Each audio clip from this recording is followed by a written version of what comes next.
इस कार्यक्रम के पुण्यार्चक हैं श्री 1008 भगवान पार्श्वनाथ दिगंबर जैन गजरथ मंदिर, सेक्टर 1, रोहतक। इस भव्य मंदिर का निर्माण श्री विजय कुमार जैन एवं श्री राजेश जैन परिवार द्वारा करवाया गया है। श्री राजेश जैन MD LPS बोसाड़, धर्मपत्नी श्रीमती संध्या जैन, श्री विजय कुमार जैन UPS लक्ष्मी, धर्मपत्नी श्रीमती दीपा जैन।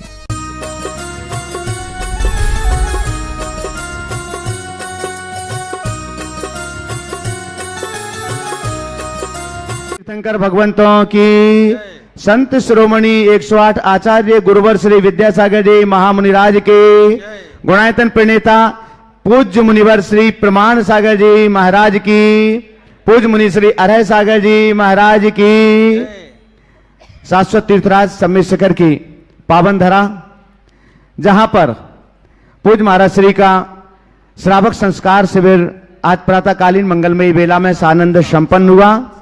और उसी पांडाल से आप सभी लोग जनवाणी चैनल और प्रामाणिक ऐप के माध्यम से शंका समाधान के इस लोकप्रिय कार्यक्रम को अपने घरों पर बैठे हुए देख रहे हैं। आप सभी दर्शकों का और यहाँ पर उपस्थित सभी श्रद्धालुओं का गुणायतन परिवार एवं श्री सेवायतन परिवार हार्दिक हार्दिक स्वागत एवं अभिनंदन करता है।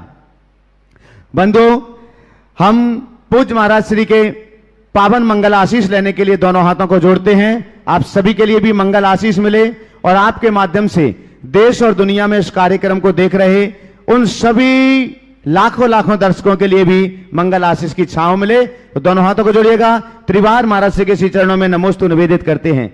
हे महाराज श्री, नमोस्तु नमोस्तु नमोस्तु। और हम यहाँ पर उपस्थित श्रद्धालुओं के लिए आमंत्रित करें, उसके पूर्व महाराज श्री के श्री चरणों में नमोस्तु निवेदन कर रहे हैं। महाराज श्री ऑनलाइन प्रश्न है।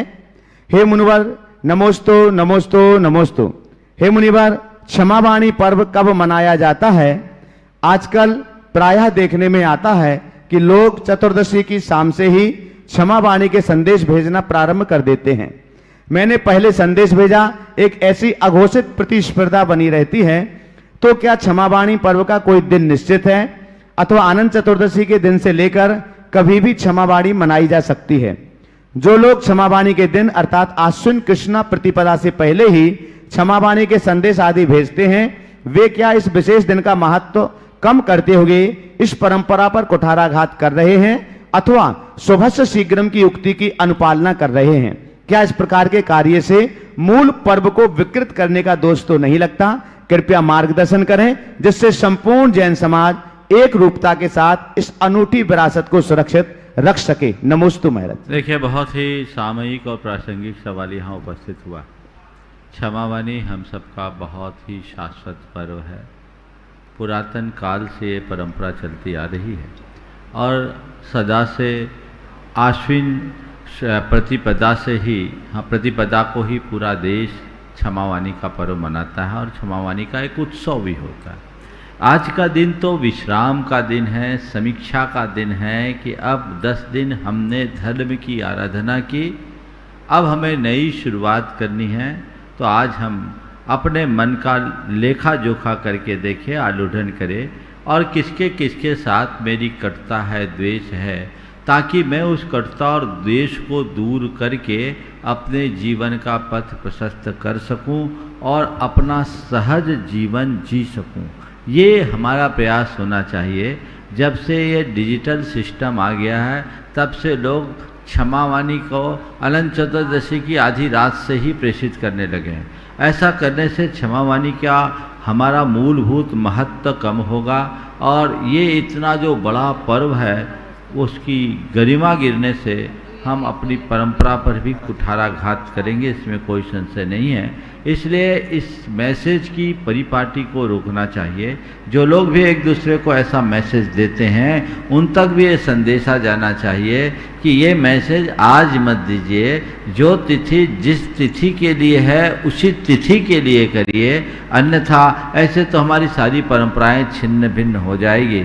और आप लोग भी ये मैसेज देते हैं अपने मित्रों को, उनको दो ना जिनसे कटता है। असली क्षमावाणी तो वो है, पर मुझे लगता है कि जिससे कटता हूँ अपने बाजू वाले को भी संदेश नहीं देगा, और दूर देश में बैठे हुए लोगों के लिए इस तरह का समाचार भेजने का जो प्रयास है ये बिल्कुल गलत है। और चूंकि आजकल कुछ लगता नहीं, सबके पास गैजेट्स हैं, मोबाइल है, और वो मैसेज डिजिटली लोगों के पास भेजने में कोई कठिनाई नहीं होती, तो लोग दे रहे हैं। भेजना बहुत अच्छी बात है, पर एक दिन का अगर हम इंतजार करें, लिस्ट बनाए, विचार करें, फिर एक दूसरे के क्षमा मांगने और क्षमा करने की वृत्ति अपनाएं तो बहुत अच्छा होगा। और यही हमारी परंपरा है, यही हमारी परिपाटी है। हमें धर्म के संदर्भ में ऐसा कोई कार्य नहीं करना चाहिए जिससे हमारी मूलभूत परिपाटी खंडित हो। महाराज जी, एक शंका मुझे भी है।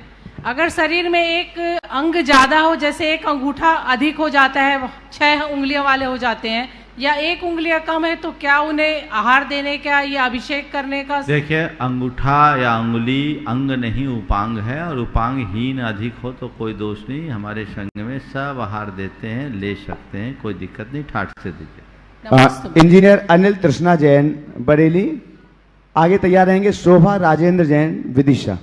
दोनों गुरुदेवों के चरण कमरों में बारंबार नमोस्तु नमोस्तु नमोस्तु। सबसे पहले इतने अधिक उत्कृष्ट संस्कार शिविर के लिए दोनों गुरुवरों, पदाधिकारियों, समस्त सहयोगों, भोजन व्यवस्था में कार्यरत समस्त साथियों का बहुत बहुत आभार एवं क्षमा वाणी अवसर पर सबसे क्षमा, सबको क्षमा। अभी क्षमा मानी नहीं है, कल करना। अभी तो बोला मैं। हाँ, गड़बड़ नहीं करना। गुरुदेव जी, सकारात्मकता, सहजता और समता में क्या अंतर है?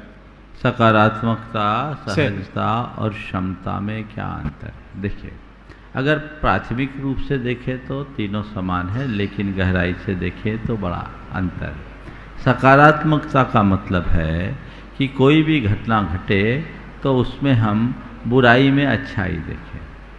अच्छाई हमें हर्षित करती है, उत्साहित करती है, प्रेरित करती है, तो वो हमारे लिए सकारात्मकता हमारी प्रगति में एक कारण बन जाती है। इसकी जगह जब हम सहजता की बात करते हैं तो जीवन में अच्छा या बुरा कुछ भी घटे उसे सहज भाव से स्वीकार ले, यानी घटनाओं से विचलित न होना, प्रभावित न होना, अप्रभावित रहना, ये सहजता है। समता इससे और ऊपर की चीज है, जहाँ घटनाएं घटे तो उस तरफ ध्यान ही न जाना, इसको बोलते हैं समता। महर्षि, आपको बारंबार नमोस्तु नमोस्तु नमोस्तु। महर्षि, आत्मा से संबंधित मेरा प्रश्न है कि आत्मा अनंत शक्तिवान होती है और चैतन्यवान है, जबकि शरीर पुद्गल है और नाशवान है। लेकिन जब शरीर पर किसी भी प्रकार की चोट पड़ती है तो आत्मा सबसे पहले आत्मा ही शरीर को छोड़कर निकल जाती है। ऐसा क्यों होता है? आत्मा तो अनंत शक्तिशाली है और शरीर पर कोई भी प्रहार जब होता है तो उसका असर आत्मा पे क्यों पड़ता है? आत्मा एकदम क्यों छोड़ जाती है जबकि इतनी अनंत शक्तिवान है? बहुत अच्छा सवाल किया। आत्मा के पास अनंत शक्ति है तो जीवन में कुछ भी घटनाएं घटती है, शरीर यदि छिन्न भिन्न होता है तो आत्मा क्यों छोड़ देती है? देखिए, मैं तो आपसे एक ही बात कहता हूँ, कोई भी इंसान फटे कपड़े पहनना पसंद करता है क्या?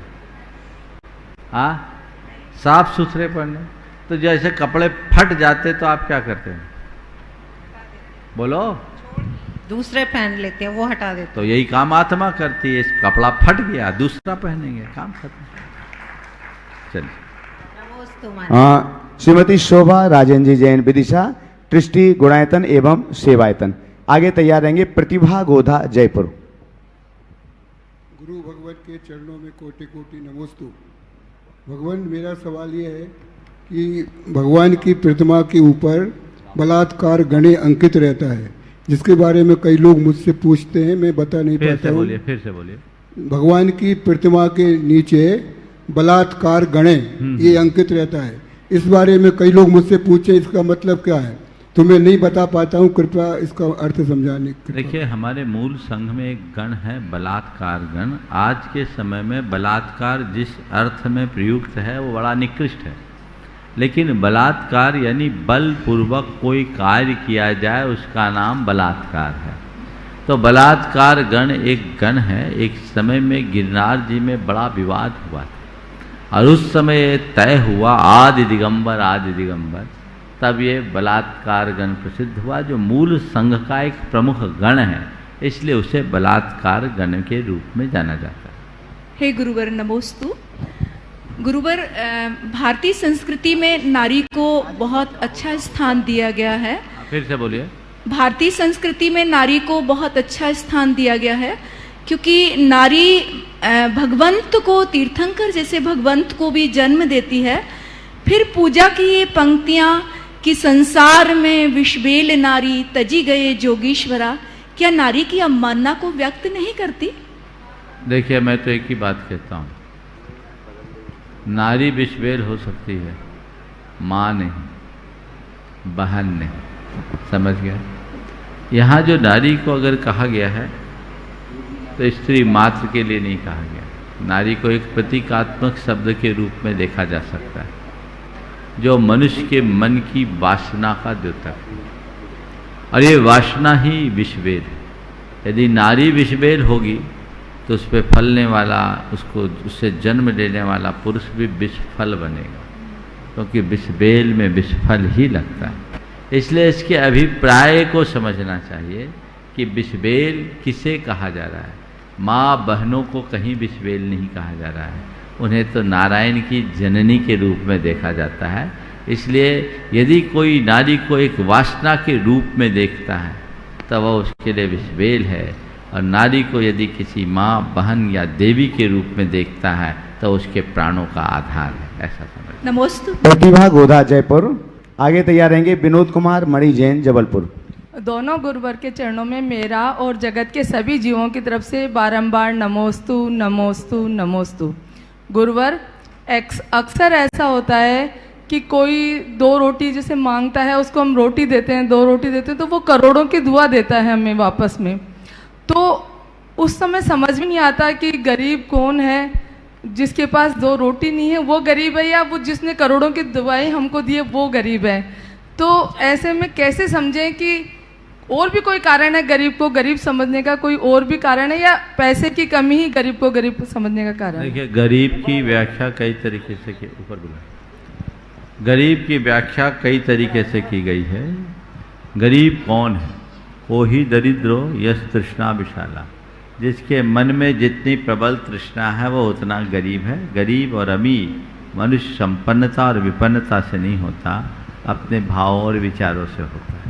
आपने पूछा किसी ने 2 रुपया दिया और उसने करोड़ों की दुआएं दी, तो जिसका मन उदार है वो सुनिश्चित तौर पर अमीर माना जाए। नमोस्तु गुरु, नमोस्तु गुरु, नमोस्तु। विनोद कुमार मणि जैन जबलपुर। हम अनुरोध करेंगे जिनके भी प्रश्न आ रहे हैं वो ऊपर ही मंच पर आते जाएंगे, और आगे तैयार रहेंगे स्वर्णलता गाडर 12।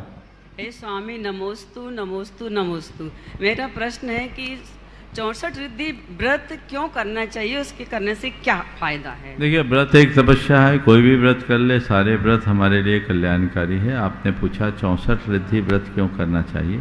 64 रिद्धि हमारे रिद्धिधारी मुनि राजों के सारे गुणों का समावेश करते हैं, इसलिए 64 रिद्धि व्रत को विशेष लाभकारी का। एक कोई पूछे। हाँ, एक पूछे। हाँ, स्वर्णलता जी गाडर 12, जल्दी से। हाँ, आपके बाद में तैयार रहेंगे वीरेंद्र कुमार जैन मेहगांव भिंड। नमोस्तु महाराज जी, नमोस्तु नमोस्तु। गाड़ा वारा का पूरा समाज का नमोस्तु। कपड़े का मैल साबुन से धोकर साफ कर लेते हैं, और मन का मैल किस साबुन से साफ करें? बस मन का मैल अगर साफ करना है तो संयम के साबुन से साफ कर लो, तुरंत दूर हो जाएगा। चलिए। नमोस्तु महाराज। वीरेंद्र कुमार जैन मेहगांव भिंड। आगे तैयार रहेंगे राहुल वासल विदिशा। परम पूज्य मुनि श्री के चरणों में त्रिवार नमोस्तु नमोस्तु नमोस्तु। महाराज जी, हमारे भाई ने ये जिज्ञासा की है कि बच्चा जन्म लेने के बाद उसके ग्रह के कारण से मूल पड़ जाते हैं, क्या ये अपने मत के अनुसार सही है? देखो, मुझे नहीं मालूम मूल का क्या मतलब होता है। ज्योतिष के सिद्धांत के अनुसार मूल होते हैं, लेकिन हर 28 दिन में एक दिन मूल नक्षत्र आता है, तो क्या उस दिन के सब बच्चे ऐसे ही होते हैं? मैं तो आप सबसे कहूँगा, एक दो लोगों के साथ ऐसा आया, एक बच्चा था जो मूल नक्षत्र में उत्पन्न हुआ, मूल दोष के चक्कर में वो बहुत परेशान रहता था और उसे कहा जाता था ये बहुत बीमार। मेरे पास आया तो मैंने कहा भैया मुझे नहीं मालूम, लोगों ने कई तरीके बताए, मैंने उनको एक ही बात कहा, कुछ मत करो, कल्याण मंदिर विधान करो और पार्श्वनाथ भगवान की जाप करो। एक बार कल्याण मंदिर का विधान करा दिया, 2010 से आज तक उसे कुछ नहीं हुआ, बड़े आनंद में। चलिए बस एक ही सवाल, एक ही सवाल। चलिए राहुल जी वाशल विदिशा, आगे तैयार रहेंगे अखिलेश सतवैया टीकमगढ़ ट्रस्टी गुणायतन। नमोस्तु महाराज श्री रमेश चंद जी जैन विदिशा करैया वाले पिछले 7-8 महीने से अस्वस्थ हैं और वो अभी देखेंगे भी शंका समाधान, आशीर्वाद चाह रहे हैं आपका। ट्रस्टी गुणायतन है वो, तो उनको आशीर्वाद दे दें महाराज श्री। और मेरा सवाल ये है महाराज श्री, वक्त की कमी और प्रज्ञा का अभाव दोनों जब साथ हों तो मोटे मोटे ग्रंथ पढ़ने में असमर्थ हों तो केवल भावनाओं, जैसे मेरी भावना, 12 भावना और मंगल भावना, इनका चितवन करने से क्या धर्म नहीं हो सकता? देखिए, पहले तो मैं रमेश जी को आशीर्वाद दूंगा, वो जल्दी स्वस्थ हों और उनसे कहूँगा कि भावना योग भी करते रहे अपने चिकित्सा के साथ, तो जल्दी स्वस्थ होंगे। दूसरी बात आपने पूछा है वक्त और बुद्धि के अभाव, क्या हम छोटे मोटे पाठों के द्वारा अपना कल्याण नहीं कर सकते?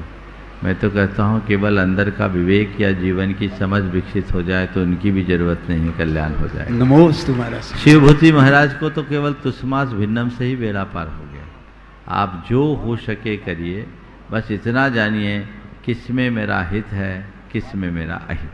नमोस्तु महाराज। अखिलेश जी सतवैया टीकमगढ़ ट्रस्टी गुणायतन, आगे तैयार रहेंगे संतोष जी सिंगई दमोई, पूर्व अध्यक्ष कुंडलपुर।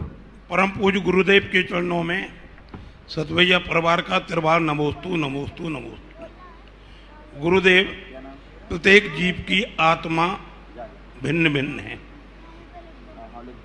प्रत्येक जीव की आत्मा भिन्न भिन्न है। तो जब जो पाप और पुण्य जीव करता है उसका फल उसी जीव को मिलता है, किंतु ये कहा गया है कि माँ बाप के किए गए पुण्य का फल, पापों का फल औलाद को मिलता है। क्या यह सही है? देखिए, बात सही है, हर जीव अपने अपने पुण्य पाप का फल खुद ही भोगता है, कोई भी किसी गैर के पुण्य पाप को नहीं भोगता।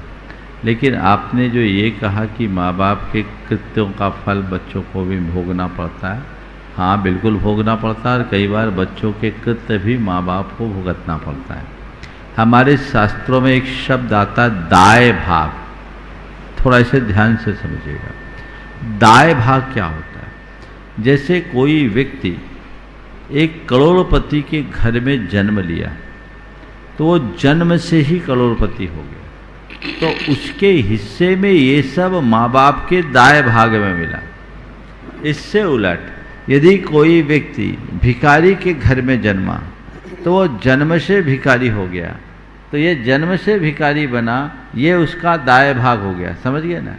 करोड़पति भी और भिखारी भी दोनों दाय भाग में मिला। लेकिन अब कोई जरूरी नहीं कि जो करोड़पति के घर में जन्मा वो जिंदगी भर करोड़पति बना रहे, हो सकता है कुलक्षी हो तो बर्बाद भी हो जाए। और कोई जरूरी नहीं कि भिखारी के घर में जन्मने वाला व्यक्ति भिखारी ही बना रहे, हो सकता है कल सम्राट भी बन जाए।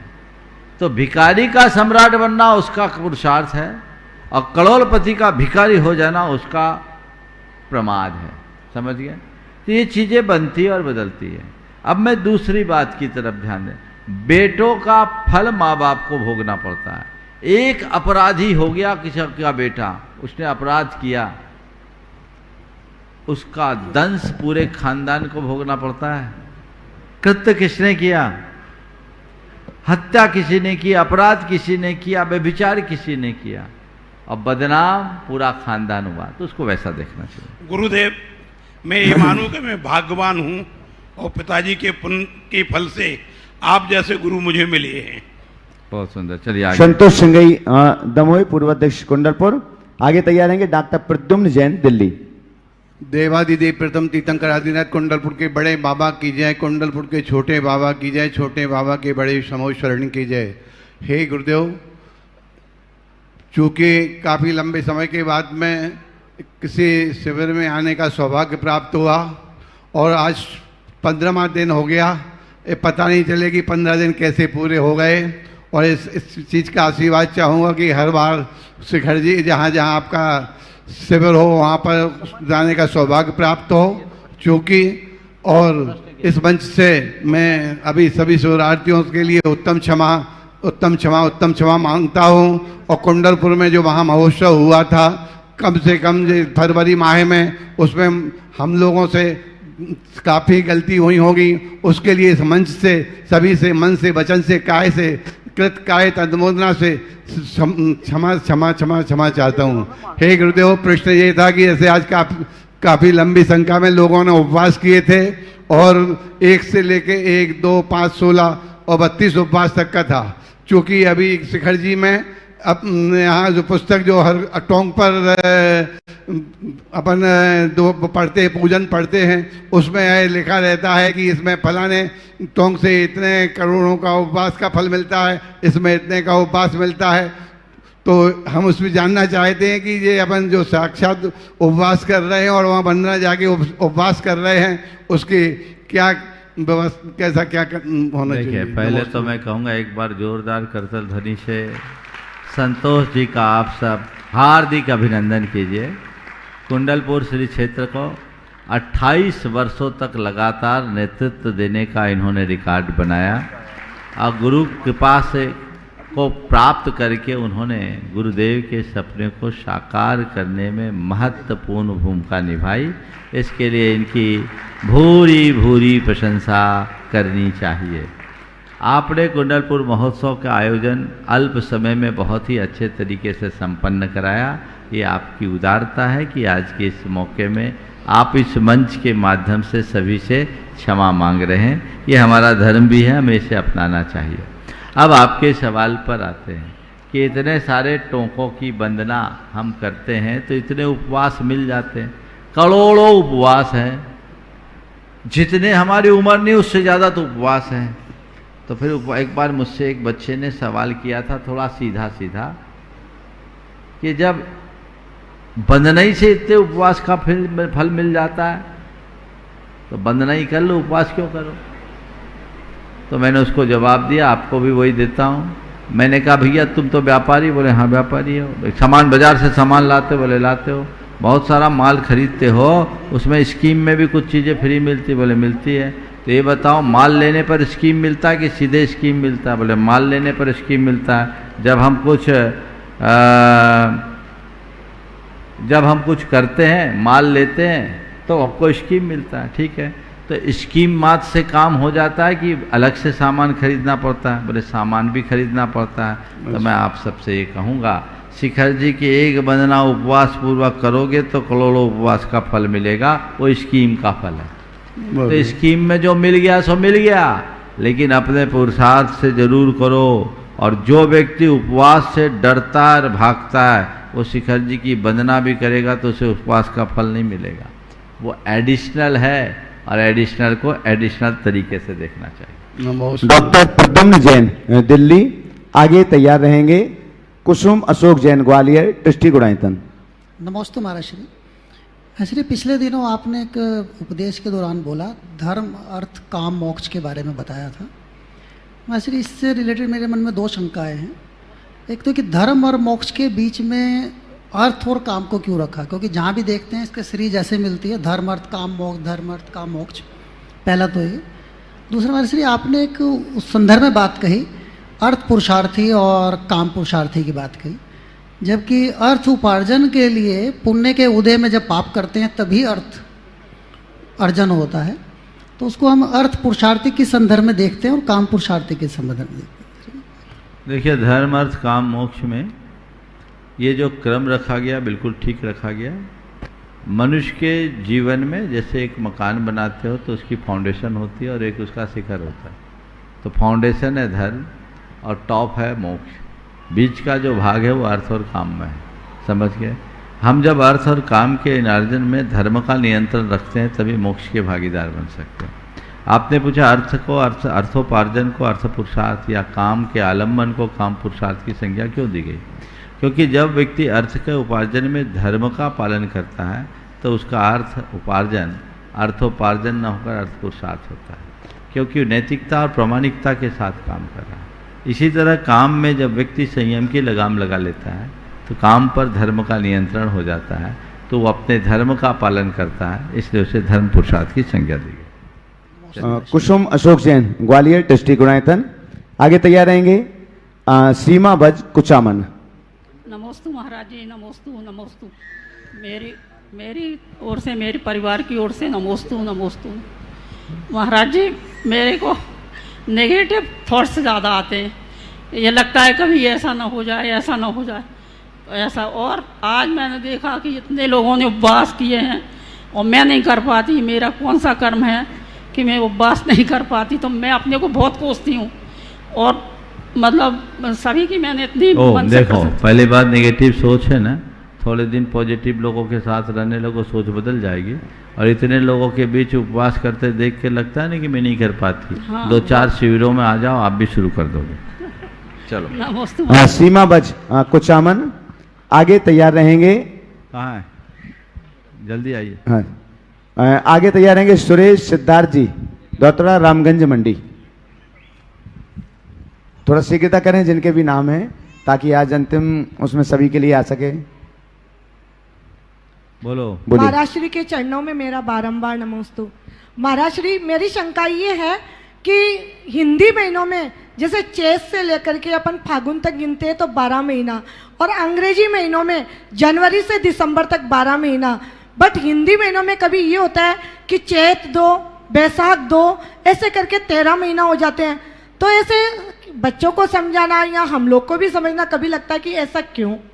ऐसा है, ये अलग अलग कैलेंडर है। भारतीय जो परंपरा है पंचांग की, उसमें 360 दिन का वर्ष, और हमारा जो कैलेंडर है वो 366 दिन है। ठीक है ना? 365 दिन 6 घंटा है ना, तो वो 5 दिन का अंतर तो वो होता है। तो 15 दिन, 3 साल में 15 दिन का अंतर ये हो गया। 15 दिन 18 घंटे तो ऐसे बढ़ते हैं। फिर हमारे तिथियां घटती बढ़ती रहती, कई माह ऐसे भी होते जो 29 दिन के हो जाते। तो वो सब मिलाकर 3 माह के बाद उसको बैलेंस करने के लिए कैलेंडर ऐसा बनाया कि 1 माह एक्स्ट्रा हो जाता है। समझ गए? ये पूरी गणना के साथ। नमस्कार। सुरेश सिद्धार्थ जी, दौतरा वाले रामगंज मंडी। हाँ सिद्धार्थ बोलो। और आगे तैयार रहेंगे चंद्रकला जी, पाटनी रांची। मुनिराज के चरणों में त्रय बार नमोस्तु नमोस्तु नमोस्तु। महाराज जी, मेरा प्रश्न है कि आजकल वर्तमान में सब पंचम काल को दोष देते हैं। किसी से भी कोई गलती हो जाए तो पंचम काल का प्रभाव है, तो ऐसी धारणा वालों को क्या बोला जाए, कैसे समझें? देखिए, पंचम काल का प्रभाव तो जरूर है, लेकिन पंचम काल का प्रभाव एक बहाना भी है। तो बहानेबाजी से बचना चाहिए और ये सोचना चाहिए कि जो है सो है, चाहे पंचम काल हो चाहे चौथा काल। मैं तो कहता हूँ मेरे लिए वो चौथा काल व्यर्थ है जिसमें देव शास्त्र गुरु के प्रति श्रद्धा न हो, और वो पंचम काल का प्रभाव मेरे लिए ज़्यादा अच्छा है जिसमें मुझे धर्म से जुड़ने का सौभाग्य है। नमोस्तु महाराज। सिद्धार्थ, हाँ बोलो। नमोस्तु महाराज जी। महाराज जी, जब भी कहीं पे चौका लगाते हैं, खुद के घर में लगाते हैं या कहीं क्षेत्र पे जाके लगाते हैं, तो कई लोग आते हैं कि हमें आहार दान में कुछ देना है, तो वो कुछ कोई राशि दे देते हैं या फल दे देते हैं, तो हम थोड़ा सकुचाते हैं उसको लेने में। तो हम गलत हैं या सही हैं? या देखिए, चौका तो सबको अपने द्रव्य से लगाना चाहिए, अपना ही द्रव्य लगाना चाहिए। लेकिन बहुत सारे लोग हैं जो द्रव्य अपना नहीं लगा पाते, चौका नहीं लगा पाते, वो आहार देते तो सोचते मेरा कुछ लगे। तो ऐसे लोगों से तो ये कहना चाहिए कि आप आहार दीजिए, और बहुत ज़्यादा आग्रह हो तो कोई एक छोटी मोटी सामग्री हल्की फुल्की ले लो, और वो भी बोलो कि तुम चौका के लिए दो तो लूँगा, महाराज के लिए दोगे तो नहीं लूँगा। क्योंकि वो महाराज जी पहले भी एक बार हुआ तो हमने उनको यही कहा कि आप चौके के लिए दो, महाराज जी आएंगे तो उनको होगा, नहीं तो हमें होगा। हाँ हाँ, तो वो भी थोड़ा लेना, क्योंकि तुम उनसे जितना लोगे तुम्हारा पुण्य छीन होगा, क्योंकि तुम्हारा घटेगा। ठीक है, सामने वाले की भावना का सम्मान करना बुरा नहीं है, लेकिन इसमें अतिरेक नहीं होना चाहिए। तो उसमें महाराज जी जो राशि लेना तो थोड़ा गलत ही हो जाएगा ना। राशि भी अगर दे तो उतनी राशि का कहीं उपयोग कर लो, नहीं तो उसको मंदिर में डाल दो। चंद्रकला जी पाटनी रांची, ट्रस्टी और मंत्री गुणायतन। आगे तैयार है एक छोटा सा बालक आरव जैन इंदौर, जिसको आज 8 वर्ष हो गए। आज उसने पहला अभिषेक यहाँ पर किया और महाराज श्री ने अपने हाथों से उसे जैन संस्कार आज इस मंच से प्रदान किए हैं। मंच पर आ जाए, ऊपर मेरी तरफ से, जगत के सब जीवों की तरफ से, दोनों मुनिराजों के चरणों में, महाराज श्री सिर्फ दुनिया के सामने जीतने वाला ही विजेता नहीं होता, मतलब किन रिश्तों के सामने कब हारना है और कब ये करना है, ये जानने वाला भी विजेता होता है। तो ये कैसे जाने इंसान? बिल्कुल सही बात है। केवल दूसरों को हराने से कोई विजेता नहीं कहलाता, हमें कब जीतना है कब हारना है, ये जानने वाला ही असली विजेता होता। कई जगह तो हम हार करके भी ज़्यादा जीतते हैं। इसके लिए बहुत साधारण से शब्दों में मैं कहूँगा कि जब कभी घर परिवार की बात हो और जीत हार और अच्छा बुरा दो हमारे सामने हो, तो हम जीत हार को गौन करके अच्छे बुरे की बात करें। और अगर हम अच्छे बुरे को देखते हैं और उसमें हमारी हार होती है, तो मैं उस हार को भी जीत मानता। और अच्छे बुरे को छोड़कर जीत को, हार को प्रमुखता देते हैं और जीत के बाद परिणाम बुरा निकलता है, तो मैं उस जीत को भी हार मानता। और एक छोटा सा बालक आरव जैन इंदौर, जिसका आज जैन संस्कार किया गया 8 वर्ष पूर्ण होने पर, और इसी की खुशी में उनकी दादी ने, क्योंकि सबसे ज्यादा खुशी उन्हीं को है, श्रीमती बिमला जैन सागर, उन्होंने आज गुणायतन के लिए अपने सोने के टाप्स, अंगूठी और पेडल लगभग 8 ग्राम से भी ज्यादा स्वर्णदान आज किया हुआ है। चलिए आरव जैन अपना प्रश्न रखेंगे, इसके बाद तैयार रहेंगे दिनेश सुब्रा जैन शिकागो।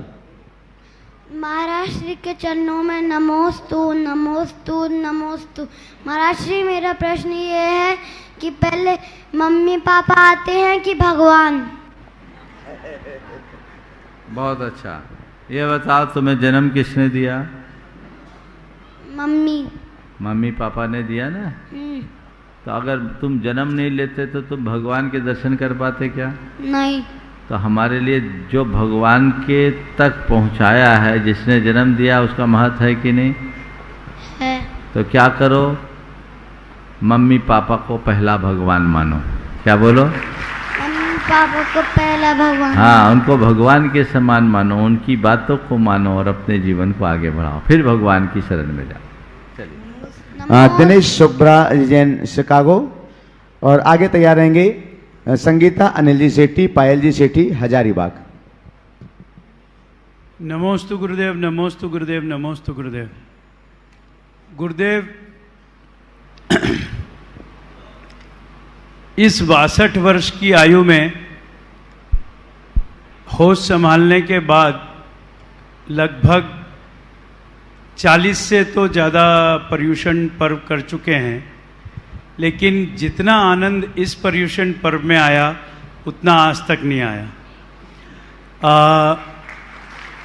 उसके लिए मैं यहाँ थोड़ा क्वालिफायर भी डालूँगा कि हम नागपुर का एक जो जैन मोहल्ला था, जो परवारपुरा कहलाता है, वहाँ पले बढ़े और पूरे 10 दिन दशलक्षण धर्म में, पर्युषण पर्व में बहुत अधिक अच्छा माहौल रहता था। और मैं भी बचपन से ही पूरे जोशो खरोश से पूरे दशलक्षण धर्म में सहभागिता रखता था। तो प्रवचन, भजन, नाटक, नृत्य सभी कुछ हमारे उस समय होते थे, सभी धार्मिक उससे। लेकिन इस बार जो आनंद आया सब आपकी कृपा है। नमोस्तु गुरुदेव, नमोस्तु गुरुदेव। मेरे 2 प्रश्न हैं, थोड़े शास्त्रीय हैं, तो सभी से क्षमा मांगता हूं। आज उत्तम क्षमा। हाँ। अपवर्तना घात की बात हुई थी, तो अपवर्तना घात का संभाव्य रोकने के लिए क्या संलेखना बताई गई है?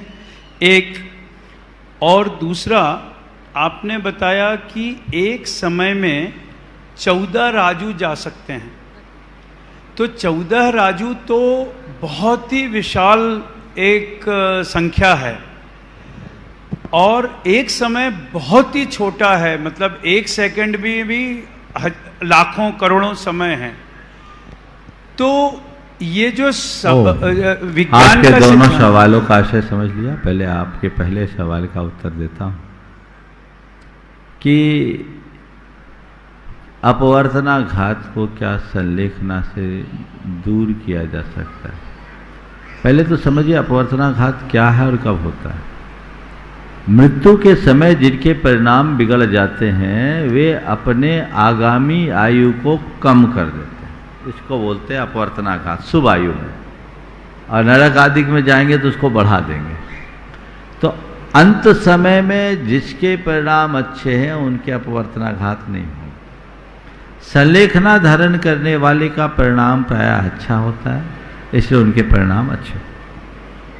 और दूसरा सवाल, एक समय में 14 राजू के गमन की शक्ति ये पुद्गल के परमाणु की शक्ति हो, और परमाणु अनंत शक्ति संपन्न होता है। यही तो उसकी शक्ति का अनुमान हम इसके आधार पर लगा सकते हैं।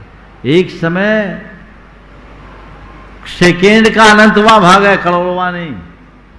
काल की सब सूक्ष्मतम इकाई, और इस इकाई में भी इस पार से उस पार जाया जा सकता है।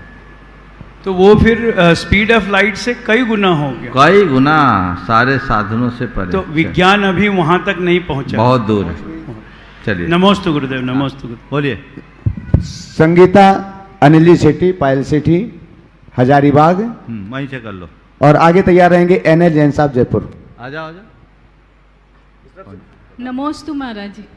महाराज जी, मेरा ये प्रश्न है, महाराज श्री पहले सिखाया जाता था कि यात्रा पर जाते हैं या कभी भी अपने जाते हैं मंदिर में दर्शन, जितने भी मंदिर, सारे मंदिर को दर्शन करना चाहिए, इससे पाप कटते हैं और पुण्य बढ़ते हैं। लेकिन महाराज श्री आजकल जब भी बड़ों या बच्चों को बोला कि मंदिर चलना यात्रा करने, जैसे समय शिखर जी आए, एक मंदिर किया, दूसरे मंदिर में लोग कहते हैं एक मंदिर हो गया बस बहुत है, इससे ज़्यादा मंदिर करने की क्या ज़रूरत है। अच्छा काम करो, दिल से भगवान को याद कर लो। ज़्यादा मंदिर जाने से, भगवान को धोख लगाने से क्या पाप नहीं कटते? उनसे पूछो कि अपने किसी प्रेमी का कितना चित्त रखते, एक ही रखते हो, चाहे जितनी चाहे मिल जाए उतनी रखते। हाँ, अगर भगवान से प्रेम होगा तो एक नहीं 1000 मंदिर में जाके ढोक लगाओगे कि भगवान की मूर्त। अब भगवान से प्रेम कम होगा तो तुम एक जगह ड्यूटी लगाए, काम खत्म। केवल खेल श्रद्धा और भक्ति का है।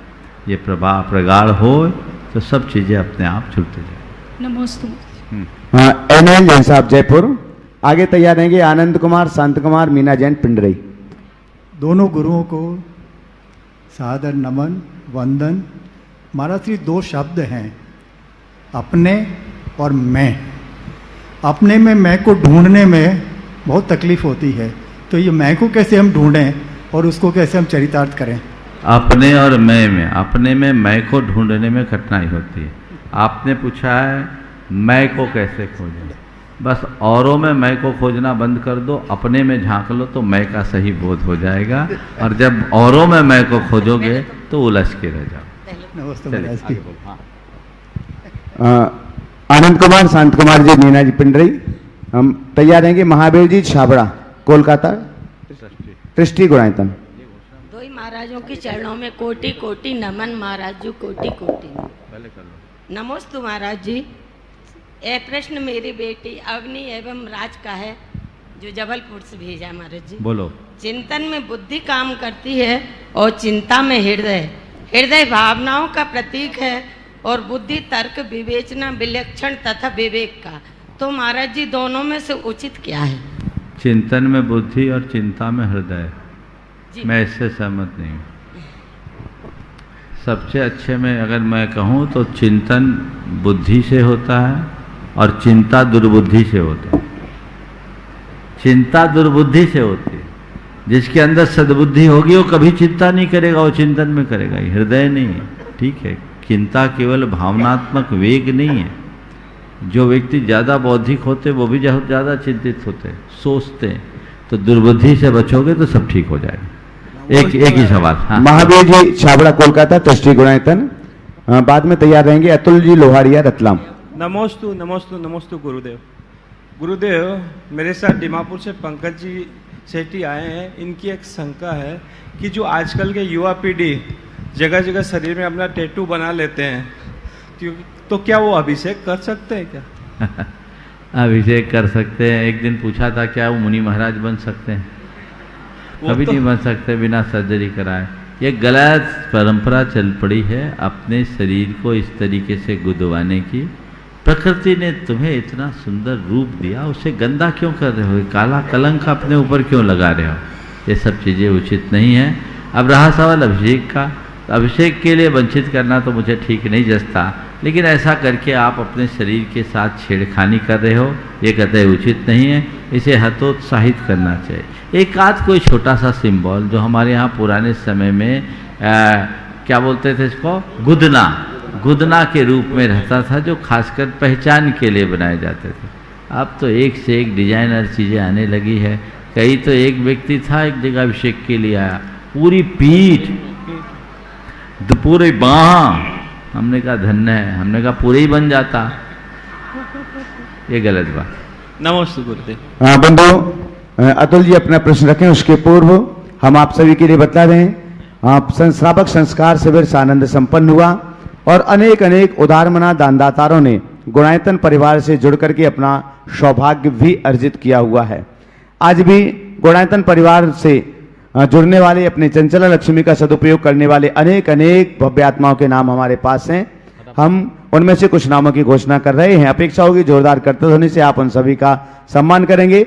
आज गुणायतन से निर्माण निधि के रूप में जुड़ रहे हैं मुगावली अशोकनगर से श्री अतुल सिंघई, सुपुत्र श्री अरविंद कुमार सिंघई। अगर यहाँ पर हो तो अपनी जगह पर खड़े होकर मंगल आशीष ले लें।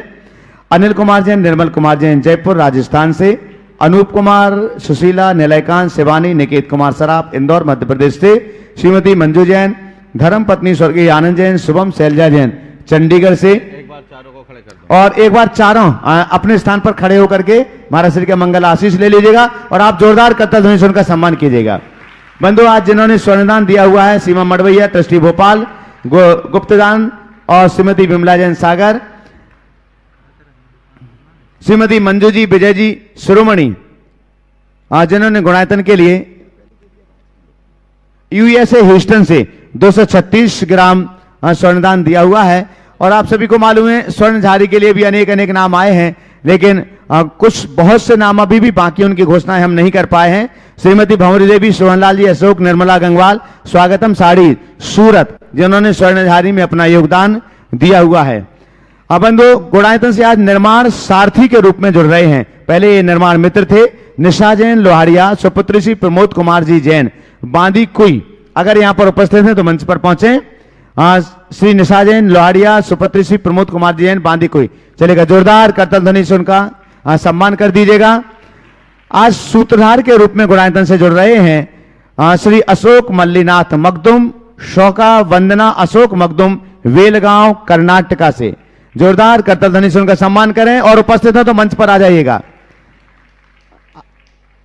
आइएगा शीघ्रता से। हाँ, डॉक्टर साधना बांझल, शिशु रोग विशेषज्ञ, इंदौर मध्य प्रदेश से। ये भी गुणायतन से सूत्रधार के रूप में जुड़ रहे हैं। एक बार जोरदार करतल ध्वनि से इनका भी सम्मान करें। ऑनलाइन जुड़ रहे हैं श्रीमती रत्ना संजय जैन, सौम्या जैन, कोहक जैन, इंदौर मध्य प्रदेश से ही सूत्रधार के रूप में जुड़ रहे हैं। एक बार सभी सूत्रधार का जोरदार करतल ध्वनि से आपकी तालियां टीवी के माध्यम से उन तक पहुंचती हैं। और आज गुणायतन से संस्थापक सदस्य के रूप में जुड़ रहे हैं श्री उत्तम चंद्र, शैलेंद्र कुमार सराफ, सत्येंद्र कुमार, मनीष कुमार सराफ, बेगमगंज मध्य प्रदेश से। जोरदार करतल ध्वनि से उनका सम्मान करिएगा। और अगर यहां उपस्थित हैं तो मंच पर पहुंचे। श्री उत्तम चंद, शैलेंद्र कुमार सराफ, सत्येंद्र कुमार, मनीष कुमार सराफ, बेगमगंज, आइएगा मंच पर पधारें। आपके सम्मान के लिए मैं आमंत्रित कर रहा हूं एनएल जैन साहब और सुनील जी, सीएफओ गुणायतन, पधारिएगा।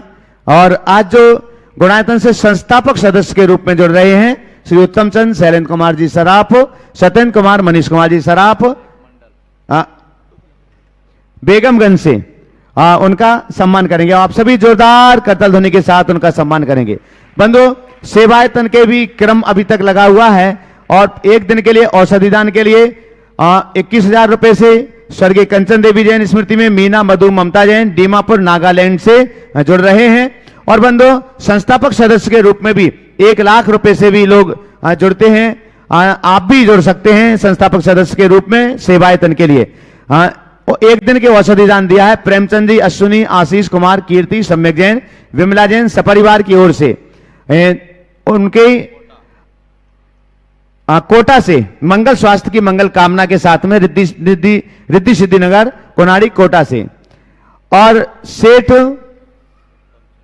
उत्तम चंद जी, आप सभी को विदित है कार्तिक मास के आस्थानिक महापर्व में होने वाले सिद्धचक्र महामंडल विधान में भी कुछ ही मंडल शेष रह गए हैं, उसके लिए भी नाम क्रम से आ रहे हैं। आज एक मंडल के लिए नाम आया है। सेठ उत्तम चंद जी, प्रभा देवी जी, अनुराग अनुज जी जैन, कोयला वाले परिवार, शिरोमणि संरक्षक गुणायतन, उनकी तरफ से एक मंडल है। और साथ ही एक मंडल सुनिश्चित किया है सोलापुर महाराष्ट्र से श्री शांतिनाथ जैन, ब्रह्मचारिणी सरिता दीदी कसार, सोलापुर महाराष्ट्र से। एक बार जोरदार करताल ध्वनि से इन सभी का हम सम्मान करें। और प्रश्न के लिए अतुल लोहारिया रतलाम चलेगा। अशोक जी गंगवाल सूरत, अशोक जी गंगवाल सूरत अपना प्रश्न रखें। आगे तैयार रहेंगे दीपेंद्र जैन सतना। गुरुदेव के चरणों में मेरा बारंबार नमोस्तु नमोस्तु नमोस्तु। जिनके दर्शन करने से खुल जाते हैं ज्ञान नयन, जिनकी अमृत वाणी सुनने से हो जाता दुखों का हनन, जिनके पावन चरण छूने से हो जाते हैं रोग समन, ऐसे गुरु प्रमाण सागर जी और अरह सागर जी के चरणों में मेरा बारंबार नमन, बारंबार नमन, बारंबार नमन। गुरुदेव, प्रश्न आज बच्चों का आया वहाँ से, उनको मैंने फोन पर अनुभव केंद्र के बारे में बताया था, तो उन्होंने आज कहा है कि एक बार गुरुदेव से बोलना कि वापस से एक बार इस जो अपना शंका समाधान का कार्यक्रम हो उसके उस बारे में, अनुभव केंद्र के बारे में मैं एक बार जरूर बताएं। देखिए, अनुभव केंद्र के विषय में आपने सवाल किया है। गुणायतन एक बहुत बृहत उद्देश्य को लेकर के यहाँ संचालित है।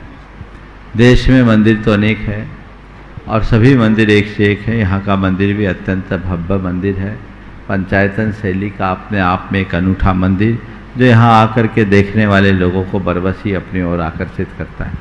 लेकिन इसके साथ साथ यहाँ जो अनुभव केंद्र है वो एक बहुत बड़ी चीज़ है, जिसमें एक सोरिंग राइड की संरचना हो रही है, जिसका नाम है समोसरण दर्शन।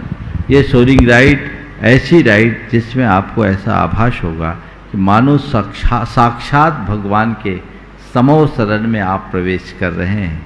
एक ऐसी अनुभूति जो आपके जीवन की दिशा को परिवर्तित कर देगी।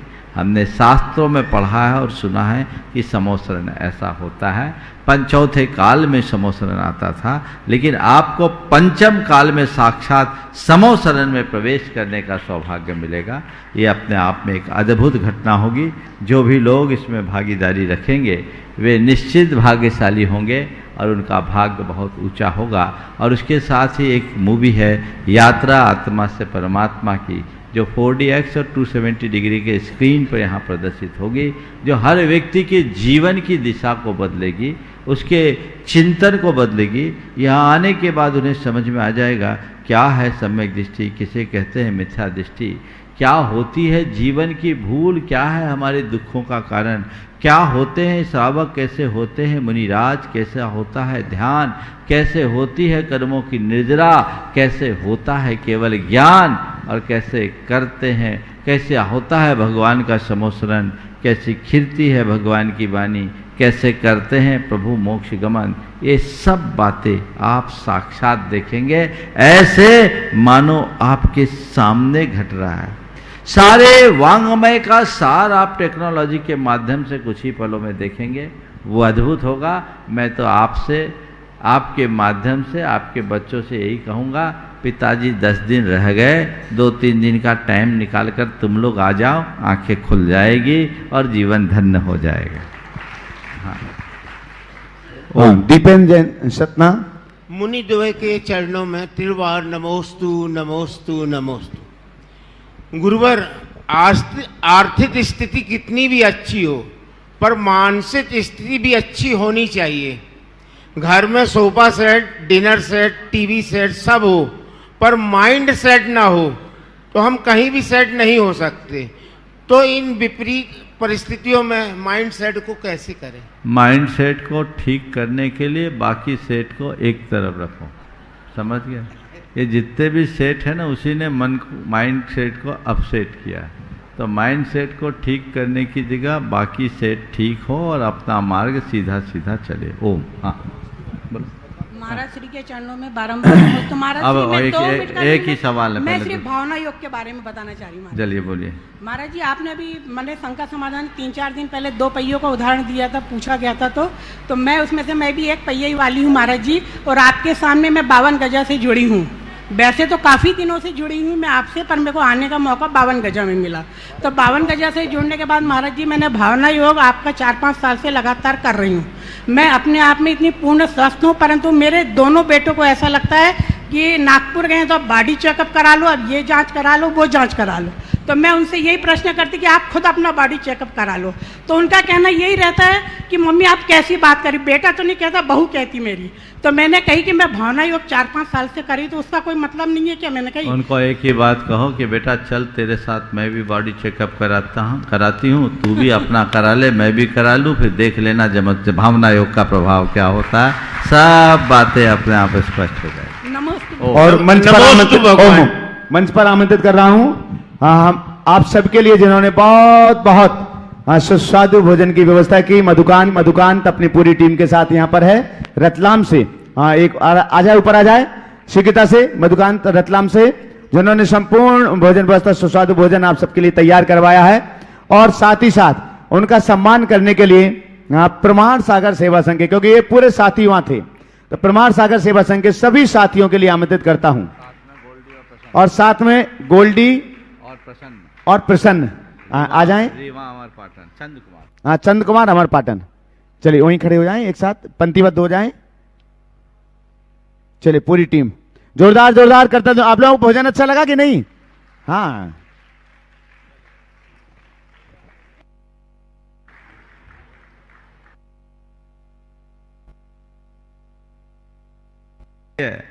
ओम। बोलिए परम पूज्य आचार्य गुरु श्री विद्यासागर जी महाराज की जय। आज के सत्र को यहीं पर विराम। आचार्य भक्ति हम लोग अपने कक्ष में करेंगे, क्योंकि हमें गुणायतन तक जाना है। कल का प्रवचन और कल से शंका समाधान वहीं से होगा।